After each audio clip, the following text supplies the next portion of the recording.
Welcome to ETV prime.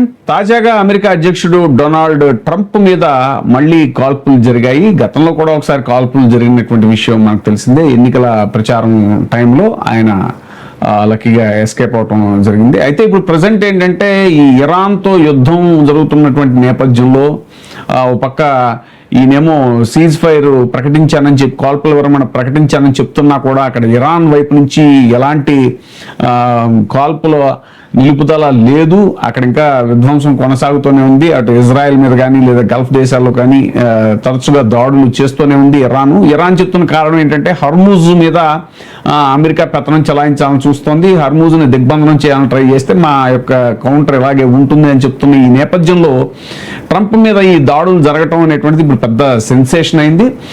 White హౌస్లో dinner సందర్భంగా ఆయన మీద కాల్పులు జరిగాయి. అసలు ఈ వరుస దాడులు ట్రంప్ మీద గతంలోనూ జరిగినటువంటి ఈ దాడులు వీటన్నిటి యొక్క నేపథ్యం ఏంటి అనేటువంటిది పరిశీలిస్తే 2024 బట్లర్ కాల్పుల నుంచి 2026 వైట్ హౌస్ డిన్నర్ షూటింగ్ వరకు, అంటే డిన్నర్ చేసే సమయానికి అందరూ మీట్ అయ్యారు. అప్పుడు జరిగినటువంటి కాల్పులు, తాజాగా జరిగిన కాల్పుల వరకు చూస్తే అమెరికా అధ్యక్షుడు డొనాల్డ్ ట్రంప్ పై ఎందుకు ఇంత తీవ్ర స్థాయిలో దాడుల ప్రయత్నాలు జరుగుతున్నాయి అంటే అమెరికా రాజకీయాల్లో విభజన ఎప్పుడు ఉంటుంది. కానీ డొనాల్డ్ ట్రంప్ వచ్చిన తర్వాత అది మరింత కఠిన రూపం దాల్చింది. ఆయనను అభిమానించేవారు దేశాన్ని రక్షించే నాయకుడు అంటారు, వ్యతిరేకులు మాత్రం ప్రజాస్వామ్యానికి ప్రమాదం అంటారు. ఈ తీవ్ర విభజన మధ్య ట్రంప్ పై ప్రత్యక్ష హత్యా యత్నాలు అనేటువంటి వరుసగా జరగడం ప్రపంచాన్ని షాక్ కి గురి చేస్తుంది. తాజాగా జరిగిన కాల్పుల నేపథ్యంలో ట్రంప్ ప్రకటించారు, ఇది నా మీద దాడి కాదు, అమెరికా మీద దాడి, అమెరికాని హత్య చేయడానికి ప్రయత్నించడం అనే స్థాయిలో ఆయన మాట్లాడటం కూడా జరిగింది. 2024లో పెన్సిల్వేనియాలో జరిగిన కాల్పులు, అదే ఏడాది ఫ్లోరిడాలో గోల్ఫ్ క్లబ్ వద్ద జరిగినటువంటి మరో ప్రయత్నం, ఇప్పుడు 2026 ఏప్రిల్లో వైట్ హౌస్ కరస్పాండెంట్స్ డిన్నర్ వద్ద జరిగినటువంటి తాజా షూటింగ్, ఇవన్నీ కూడా అమెరికా భద్రతా వ్యవస్థ మీద అనేక ప్రశ్నలు లేవనెత్తున్నాయి. ఇప్పుడు ఈ మొత్తం కథను ఒకసారి పరిశీలిస్తే మొట్టమొదటి హత్యాయత్నం అనేటువంటిది బట్లర్ పెన్సిల్వేనియా జూలై 13, 2024లో 2024 అధ్యక్ష ఎన్నికల ప్రచారం టైంలో ట్రంప్ పెన్సిల్వేనియా బట్లర్ నగరంలో భారీ ర్యాలీ నిర్వహించారు. వేలాది మంది మద్దతుదారులు అక్కడికి చేరుకున్నారు. ట్రంప్ ప్రసంగం మధ్యలో ఒక్కసారిగా కాల్పుల శబ్దం వినిపించింది. ఒక స్నైపర్ తరహాలో ఎత్తైన భవనం మీద నుంచి కాల్పులు జరిపినటువంటి దుండగుడు ట్రంప్ను లక్ష్యంగా చేసుకున్నాడు. ఒక బుల్లెట్ ట్రంప్ కుడి చెవిని తాకి గాయం కూడా చేసింది. ఆయన వెంటనే నేలపై పడిపోయారు. సీక్రెట్ సర్వీస్ ఏజెంట్లు వెంటనే ఆయన్ని కవర్ చేశారు. ఈ ఘటనలో ఒక మద్దతుదారు అక్కడికక్కడే మరణించాడు, మరికొందరు గాయపడ్డారు. షూటర్ని సీక్రెట్ సర్వీసెస్ అక్కడికక్కడే హతమార్చేసింది. ట్రంప్ రక్తంతో తడిసిన ముఖంతో పైకి లేచి చేతిని పైకెత్తి ఫైట్ ఫైట్ ఫైట్ అని నమదించడం అనేటువంటిది ప్రపంచ మీడియా ప్రధాన ఆకర్షణ అంశమైంది. ఈ సంఘటన ఆయన రాజకీయ ఇమేజ్ని కూడా పూర్తిగా మార్చేసింది. ఈ దాడి రాజకీయంగా ట్రంప్కి ఎలా ఉపయోగపడింది అని అంటే అమెరికా రాజకీయ చరిత్రలో బాధితుడిగా కనిపించినటువంటి నాయకుడికి సానుభూతి పెద్ద ఎత్తున లభిస్తుంది. అబ్రహాం లింకన్ నుంచి రేగన్ వరకు ఇదే జరిగింది. ట్రంప్ విషయంలో కూడా అదే జరిగింది. అతనిని బలమైన నాయకుడు, దైవ రక్షణ పొందిన వ్యక్తి, అమెరికాను కాపాడాల్సిన వ్యక్తిగా ఆయన అనుచరులు ప్రచారం ప్రారంభించారు. పోలింగులలో ఆయనకు మద్దతు పెరిగింది.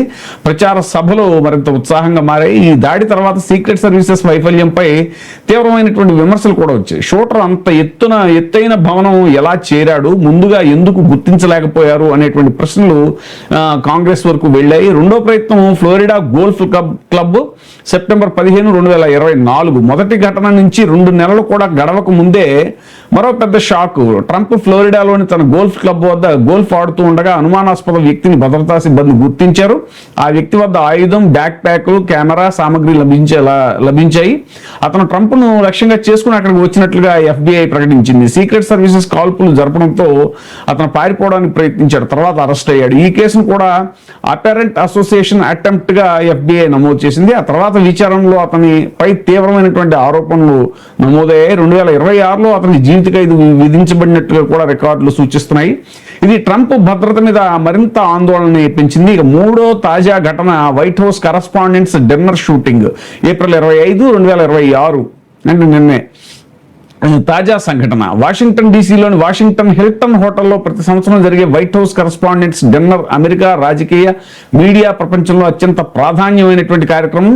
2026లో ట్రంప్ అధ్యక్షుడిగా ఈ కార్యక్రమానికి హాజరయ్యారు. ఫస్ట్ లేడీ మెలానియా ట్రంప్, ఉపాధ్యక్షుడు, కేబినెట్ సభ్యులు, మీడియా ప్రముఖులు సుమారు 2600 మంది అక్కడ ఉన్నారు. ఈ సమయంలో ప్రధాన సెక్యూరిటీ చెక్ పాయింట్ దగ్గర ఒక వ్యక్తి షాట్ గన్ తో చొరబడేందుకు ప్రయత్నించాడు.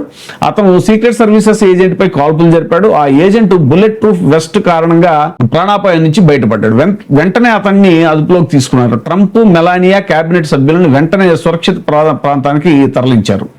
ఎవరు మరణించలేదు. కార్యక్రమం రద్దయింది. ట్రంప్ తర్వాత మాట్లాడుతూ ఇది నా మీదే దాడి కావచ్చు అని అన్నారు. ఆ కార్యక్రమాన్ని 30 రోజుల్లో మళ్ళీ నిర్వహిస్తానని కూడా ట్రంప్ చెప్పడం జరిగింది. ఇదే హోటల్లో రేగన్ పై కూడా దాడి జరిగింది. ఇక్కడ ఒక చారిత్రక కోణం ఉంది. 1981లో అమెరికా అధ్యక్షుడు రొనాల్డ్ రేగన్ పై కూడా ఇదే వాషింగ్టన్ హిల్టన్ హోటల్ వద్ద కాల్పులు జరిగాయి. అంటే అదే హోటల్లో అదే రాజకీయ కేంద్రం మళ్ళీ మరో అధ్యక్షుడి మీద ప్రమాదం.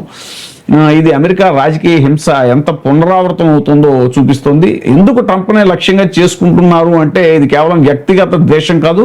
ట్రంప్ అమెరికా రాజకీయాల్లో ఒక సిద్ధాంత యుద్ధానికి ప్రతీక. ఇమిగ్రేషను, మీడియా, కోర్టులు, ఎన్నికల వ్యవస్థ, నాటో, ఉక్రెయిన్, చైనా, ఇరాన్ ప్రతి అంశంలో కూడా ఆయన విభజనాత్మక స్థానం తీసుకున్నారు. ఆయనని అభిమానించేవారు దేశభక్తుడని భావిస్తారు. వ్యతిరేకించే వాళ్ళు మాత్రం ప్రమాదకరం అనేటువంటిది ఆయన్ని అనుకుంటారు. ఇలాంటి నాయకుడిపై భౌతిక దాడులు అవకాశాలు సహజంగానే పెరుగుతాయి. సీక్రెట్ సర్వీసెస్ వైఫల్యమా ఇందులో అంటే ముఖ్యంగా 2024 బట్లర్ ఘటన తర్వాత ఈ ప్రశ్న బలంగా వినిపిస్తోంది. ఒక అధ్యక్ష అభ్యర్థి సభ వద్ద షూటర్ ఎత్తైన భవనం ఎలా చేరాడు అనేది అప్పట్లో పెద్ద సంచలనమైనటువంటి అంశమైంది. 2026లో అంతటి హై సెక్యూరిటీ డిన్నర్ వద్ద ఆయుధంతో వ్యక్తి ఎలా అంత దగ్గరికి రాగలిగాడు? ఇది కేవలం వ్యక్తిగత దాడి కాదు, అమెరికా భద్రతా వ్యవస్థకి ఇది అవమానం అనేటువంటి చర్చ జరుగుతుంది.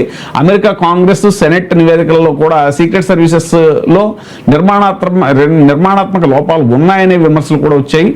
ఇక ప్రతి దాడి తర్వాత ట్రంప్కి సానుభూతి పెరిగింది. ఆయన అనుచరులు దీన్ని దేవుడు కాపాడుతున్న నాయకుడిగా ప్రచారం చేశారు. ఇదే సమయంలో వ్యతిరేక శిబిరం మాత్రం హింసను రాజకీయ ప్రయోజనంగా వాడుకుంటున్నారు అని విమర్శలు కూడా ట్రంప్ మూటగట్టుకున్నారు. కానీ ఒక విషయం ఏంటంటే స్పష్టంగా కనిపిస్తుంది, ప్రతి దాడి తర్వాత ట్రంప్ మరింత బలంగా బయటికి రావటం, కుట్ర సిద్ధాంతాలు కూడా పెరిగాయి. కొంతమంది ఇది నిజమైన దాడి అని నమ్ముతుంటే మరికొందరు స్టేజ్ చేసిన సంఘటన అంటే ఆర్టిఫిషియల్ క్రియేట్ చేసుకున్నారు అనేటువంటి ఆరోపణలు కూడా ఉన్నాయి. సోషల్ మీడియా, NAGA వర్గాల్లో కూడా దీనిపై విభిన్న కథనాలు వచ్చాయి. అధికారికంగా FBI సీక్రెట్ సర్వీస్ ఇవన్నీ నిజమైన భద్రతా ఘటనలుగానే పరిశీలించింది.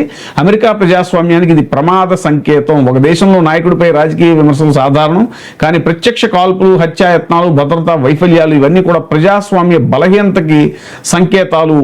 ట్రంప్పై 3 ప్రధాన దాడులు ప్రయత్నాలు జరిగితే అవి కేవలం ట్రంప్ సమస్య కాదు, అమెరికా వ్యవస్థ యొక్క సమస్య. డొనాల్డ్ ట్రంప్ పై జరిగిన దాడులు కేవలం వ్యక్తిగత భద్రతా సమస్యలు కాదు, అమెరికా రాజకీయ విభజనకి అది అద్దం పడుతుంది అనేటువంటి చర్చ కూడా జరుగుతుంది. 2024లో బట్లర్ ర్యాలీ నుంచి 2026 వైట్ హౌస్ డిన్నర్ వరకు ఇలాంటి సందేశమే వినిపిస్తోంది అనేటువంటిది. ఇప్పుడు అసలు తర్వాత లక్ష్యం ఎవరు? ప్రజాస్వామ్యం గెలుస్తుందా లేక రాజకీయ ద్వేషమే గెలుస్తుందా? ఇలాంటి ప్రశ్నలను కూడా ప్రస్తుతం ఉత్పన్నమవుతున్నాయి. చూద్దాం ముందు ఏం జరుగుతుందో.